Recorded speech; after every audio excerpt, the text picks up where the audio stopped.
اگلے ٹاپک کی طرف بڑھیں گے. اور سولوشن تو اس چیز کا بھی نکالنے کی ضرورت ہے کہ ہیوی ریڈنڈنسی کی وجہ سے چاہے وہ یو اے ای ہو یا سعودی عرب ہو, ہمارے یہاں وہ مزدور یا وہ ملازمین جو باہر کام کیا کرتے تھے اب وہ پاکستان واپس آ رہے ہیں, اور پاکستان واپس آنے کی وجہ سے یہاں ان امپلائمنٹ ریٹ بڑھنے کا خدشہ ہے. پہلے ہی پاکستان کے اندر ان امپلائمنٹ آسمانوں کو چھو رہی ہے, اور اب یہ والا مسئلہ ہوگا تو پھر سہیل صاحب کیسے ہم لوگوں کے یہاں اکانومی چل پائے گی؟ اکانومی کو بوسٹ کی بات کر رہے ہیں, یہ تو اکانومی کو پیچھے لے کر جانے والی بات ہے کہ ہمارے پاس اتنی جابز نہیں ہے جتنے لوگ باہر سے واپس آ جائیں گے.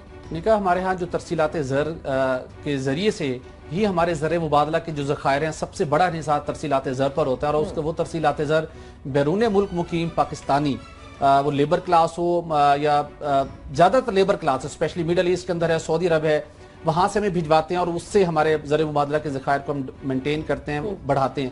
لیکن اس سال جو ایکسپیکٹ تھا, جس طرح ہم ہر سال دیکھتے تھے کہ کچھ کسی نہ کسی حد تک اضافہ ہوگا, وہ اضافہ نہیں ہو بلکہ 3% کمی ہوئی ہے. انہیں $30 کروڑ کی کمی ہوئی ہے ترسیلات زر سے بیرون ملک مقیم پاکستانیوں کی جانے سے بھجوائے جانے کی. اس کی 2-3 بنیادی وجوہات بتائی گئی ہیں, جس کی وجہ سے ہمارے ترسیلات زر جو رواں مالی سال کے 9 ماہ میں $14 ارب 10 کروڑ تک ہوئے ہیں, اس کی وجہ یہ بتائی گئی ہے کہ سعودی عرب میں پاکستانی ملازمتوں میں 11% کمی ہوئی ہے.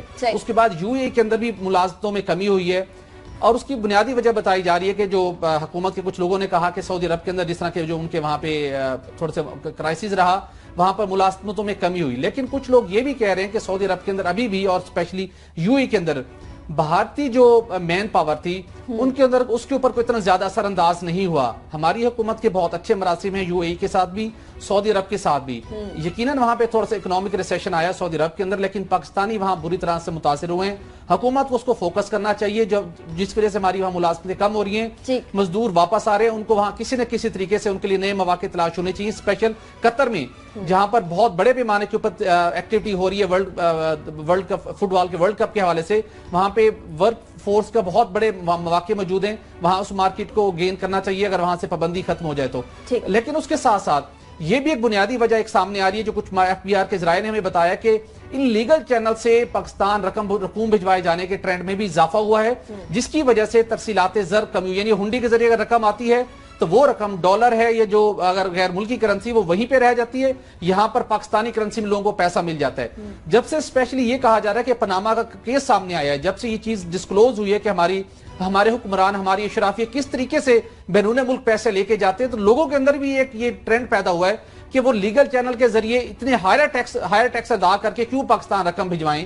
تو اس وجہ سے بھی ایک لوگوں کے اندر نے ایک یہ ٹرینڈ چینج ہوا ہے کہ انہوں نے جو انلیگل چینل استعمال کیا رقوم بھجوانے کا, اس کے اوپر ٹیکسز بھی کم ہیں, اور اس کے بعد ان کے جو اہل خانہ ہیں ان کو رقم زیادہ مل جاتی ہے. یہ 2-3 بنیادی وجوہات ہیں, حکومت کو اس کے اوپر فوکس کرنے کی ضرورت ہے, چونکہ ہمارے زر مبادلہ کے ذخائر کا سب سے بڑا انحصار ترسیلات زر پر. اور ابھی قرضوں کے اوپر انحصار ہوا ہے, افسوس کی بات یہ ہے, لیکن اتنا ضرور ہے کہ ٹرکل ڈاؤن افیکٹ آتا ہے, چاہے اچھائی ہو یا برائی ہو. لیکن راؤ صاحب, ہمارے یہاں کا لیبر جاتا ہے یا کوئی ملازم جاتا ہے, اب وہ پاکستان کا نمائندہ ہوتا ہے, انڈیا والے یا بنگلہ دیش والے جائیں تو ان کا رویہ کچھ اور ہوتا ہے, وہ آپس میں یونائٹڈ بھی بڑے ہوتے ہیں. پاکستان کے لوگ جائیں تو ان کا رویہ کچھ اور ہوتا ہے.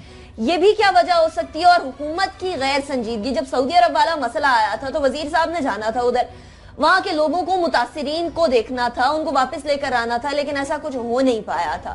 آپ کو لگتا ہے حکومت اتنی سنجیدہ ہی نہیں ہے اس مسئلے کے اوپر؟ بالکل, حکومت کو بہت سیریسلی اس معاملے کو لینا چاہیے. مجھے یاد ہے مشرف کے دور میں عبدالستار لالے تھے اوورسیز کے منسٹر, اس وقت ایک بہت بڑی اپارچونٹی ہمارے پاس آئی تھی جس میں میل اور فیمیل نرسز اور جو سکلڈ لیبر تھی اس کو بھیجا جانا تھا.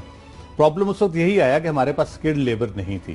یہی ایشو ہمیں آ رہا ہے کہ جو لوگ ہمارے گئے ہوئے کام کر رہے ہیں وہ سکلڈ لیبر کی کیٹیگری میں بہت کم لوگ ہیں.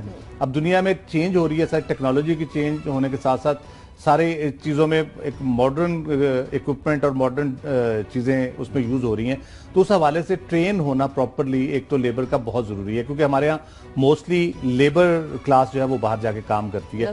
میجورٹی آف دیم, اگرچہ پڑھے لکھے لوگ بھی کرتے ہیں لیکن ان کا کوئی اتنا ایشو نہیں ہے. جو یہ پرٹیکولر جس کی ہم بات کر رہے ہیں یہ وہ کلاس ہے جو سکل ہونا جس کا بہت امپورٹنٹ ہے, اور دنیا بھر میں یہ اب ریکوائرمنٹ بڑھ رہی ہے. دنیا کے ملکوں میں اس قسم کی سکل لیبر کی, انڈونیشیا, ملائیشیا میں ابھی بھی بہت ڈیمانڈ ہے ان چیزوں کی. ایک تو ہم نے اس پہ کام نہیں کیا, دوسرا ہماری